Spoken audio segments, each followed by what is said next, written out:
Generic greeting for the Halo YouTube fans out there. I'm going to be doing another video breakdown today. Going to be focusing on yet another up-and-coming player. A lot of people may be wondering, who the hell is Frosty? This guy just came out of nowhere and everyone's talking about him right now. He started showing up after St. Louis UGC where he got third in the free-for-all. Uh, He was on a team called Dark Matter that placed nowhere, but put up a really good fight against Elevate, who ended up finishing top 8. Dark Matter ended up like outside top 16, I think. But Frosty, since then, he's jumped into the top 8, and all the pro teams are talking about him. He's dominating Pro 8s in Halo 5. So we're going to be taking a look at his point of view on my least favorite game type in Halo 5, the rigged Strongholds. And before I start the game, I'm going to talk about why this game type is terrible and why it's not really good for pro play. Once people have learned how to play it, it just won't be fun to watch anymore. So without further ado, you see I've got the free cam going on. If you are anywhere on this screen right now, you are out of position on the rigged strongholds. There is no reason to be at BR base other than you spawned there or railgun is up. If railgun is up, it's okay to be there for like just to grab the railgun. But if you are anywhere on this screen, you are out of position. It's okay to be right here. I think people call this the ogre ledge because at least right here you can see into the nest and you can see down in basement, so you can at least put damage where you need to be. But anywhere in this corner, just get out as soon as you can. So now that I've talked about that, why do I say that? Because basement, there's only a couple of choke points you can push to actually get to basement without going past nest and anyone guarding nest. So basement, 2 choke points. 2 main choke points. Really easy to defend. BR base, got 1, 2, 3, 4, 5, 6, 7 points of entry. There's no way to defend this base and set up around it. And even if you do set up to defend this one, you have no way to also defend nest or basement. But let's say you're set up to control basement. You can guard it from right here. And if you're right here, like say you've backed up anybody pushing that choke point, and suddenly you hear a call out, somebody nest. Let's just lob a grenade at this giant fucking wall, and it lands in the nest stronghold. You've cleared out nest. Congratulations. Nest is defended. And if necessary, you can send somebody sprinting across to reset it. But basically, if you have basement and you are controlling basement, you spawn right here, over and over, where you can just lob nades into nest, no problem. You have the only 2 strongholds, and everywhere is a tiny, tiny, tiny choke point, and you have control of 2 strongholds just for controlling this area of the map right here. This tiny, tiny space controls the entire map. Now that I've talked about that, let's get on board with Frosty and let's run the game. Talk about what he's doing. Off the start, we see him running toward railgun. See somebody else already going for it. It's like, all right, I'll get the territory. Camo's already been burned. Caps territory. Immediately pushes for basement. Smart play. He knows where he needs to be, and he's going straight there. He doesn't know exactly where Ninja is, and he kind of loses track of where he's exposed right there. Like, he should have made sure his back was blocked off. Like, oh, did not mean to break the camera there. Frosty should have used this pillar to block any back sight lines while he looked for Ninja above him. But other than that, we're good. Get back on board with him. And I'll let it play out for just a second. Here he spawns BR base. Grabs the BR, smart play, and immediately pushes out. He's running straight toward a teammate, sees he can get the Spartan charge and goes for it, so he gets the fast kill rather than the one that gives the opponent time to react. Now he's hunting Ninja. Probably had a call out that Ninja was weak, but didn't know exactly where he was. So once again, he left his back exposed, so he's not really aware of the sight lines that he can be seen at. He's just looking to get where he needs to be. He's prioritizing the right places on the map right now, which is good. Here he's losing another 1v, or losing another battle. Wasn't really a 1v1. He had Ninja and Chig in front of him. Now, right there, we see him already spawning basement because his team has basement. His team also has nest. All he has to do, lob nades into nest, and his team has control of the game, basically. So let's see how it runs from here. Look, he's lobbing nades in nest. Chig is forced, or Chance is forced out of nest. He's fighting Ninja. Getting fought by a Chig as well. Liquid do a good job there of doing a split push to both territories. And now, the EGE team is forced back to spawning on BR base. But we see the exact same thing flipping. Good nades by Monster there to push Frosty out. Railgun in 10 seconds.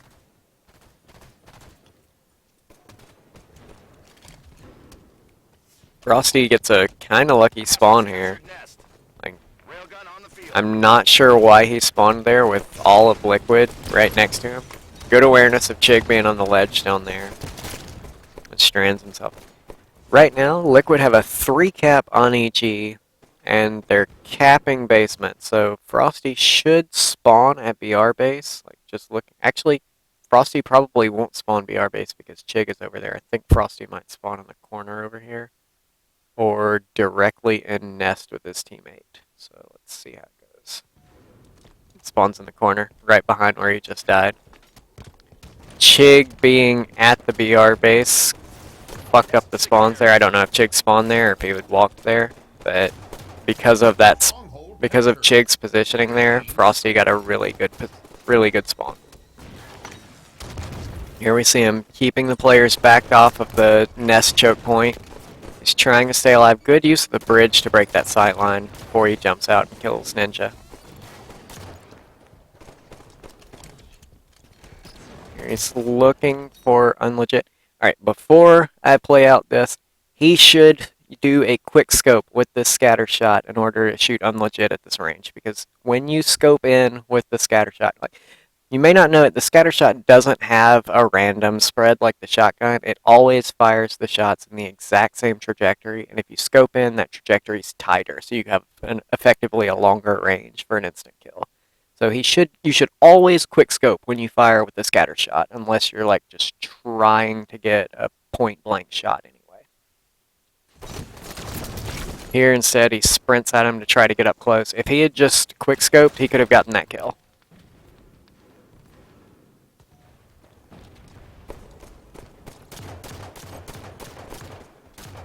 Chasing down Monster, kind of overexposes himself and dies because of it. But he's just trying to keep them out of nest for as long as he can, while his team soaks up points. There's 2 in nest. He's just immediately spawning and grenading nest. Exactly what you should do when you're spawning basement. This is why this game type is terrible. He knows players still over there, but he's keeping basement control and not rushing, which is a good play. Then he finally rushes and dies. He got a little too over-aggressive there. Should have waited on teammates to be able to help push with him. Here he spawns next to rail as rail's coming up, so this is the time that you actually go up there.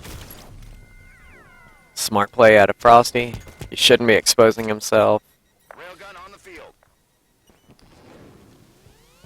Ninja abandons the railgun when he had a player one shot up there. Not sure about that play. Now Frosty gets to pull the railgun back to guard basement, which is huge.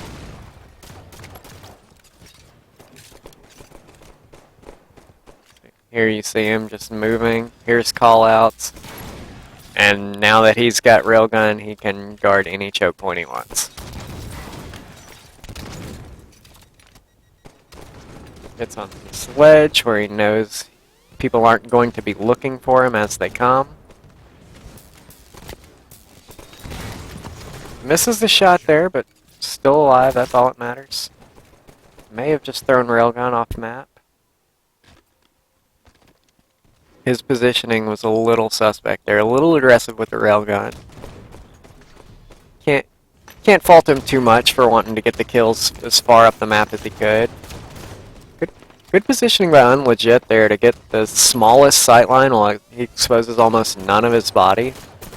Here we see Frosty trying to get back control of basement while his team's dead. How much of his team is dead? Lethal. Liquid are getting pushed pretty hard there as well. But they keep control, and EG continues spawning basement side. Because once again, Liquid have BR base. They're going to continue to get the spawns there whenever possible. If there's not a enemy player blocking the spawns and you have BR base, you're going to spawn BR base. So you actually don't even want to capture BR base in this game. Even if you spawn there off the start, you don't actually want the territory.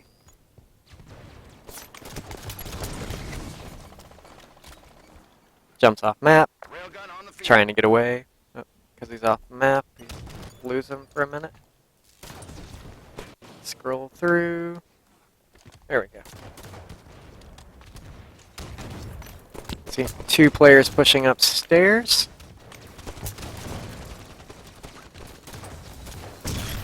Gets the trade with Railgun, that is huge. And his team's on a very large run right now. They're nearly 40-point run. And they're continuing to get the spawns they need. Because again, blue team has BR base. As long as there's not a red player over at BR base, blue team is going to continue spawning where they don't need to be. You're almost punished for taking the extra territory here. Frosty just summoned the sandworm. I'm going to pause it for just a second, and we're going to look out into the distance. I'll let this scene play a little bit first. Looking back out there, we see the sandworm devouring the other rig. Back on with Frosty. And just to pause again, the way you make that happen, if someone ground pounds this platform, those 2 barrels that Frosty just shot show up, and then the sandworm will show up if you kill the barrels. Not sure how that railgun didn't connect, but interesting. It ends up getting Ninja. Because his railgun shot missed, blue team gets Nest. It's not really anything to analyze. It's a missed shot, kept him in long enough for the Nest. Here he may have caught sight of Unlegit. I'm actually not sure if he did or not. But they're not important kills, so he's not focusing too hard on them. He's hiding himself from Unlegit. Good juke. And gets away. Unlegit's chasing. So now Frosty wins the 1v1 anyway. Gets shots into Chig. Lethal gets a double. Triple for Lethal. This team continues to keep control of basement. There we see Liquid are actually spawning in the corner, but the reason that happened, we got these 2 guys right here. Red guys have pushed BR base and fucked up the spawns. So now they actually have a spawn that gives them the ability to control basement if they play it right. Back to Frosty. But game's over, so it didn't actually matter. I wasn't paying attention to the score there. And that is game. And that is Frosty. It seems to have decent positioning, good decision making. Playing with EG definitely helps when it comes to winning matchmaking games. You see him playing with Snipe Down, Lethal, and Roy in this game against 3 members of Liquid. Well, 2 members of Liquid and Unlegit, who we assume is playing for Liquid based off rumors and just people talking and Twitter follows. The speculation continues. And Monster, who teamed with Liquid's Cup team from the other day that I broke down. Anyway, that's Frosty and the rig Strongholds. Hopefully you guys understand why the rig Strongholds is terrible. And hopefully we can either get it improved or removed from competitive play, because this is honestly bad when you're actually punished for taking one of the 3 territories. It's just bad for gameplay. Anyway, that's a breakdown for Frosty. Hope you guys tune in for my next one, whenever that ends up being. If you have any specific players you want me to take a look at, just leave a comment or a reply somewhere on Team Beyond and let me know.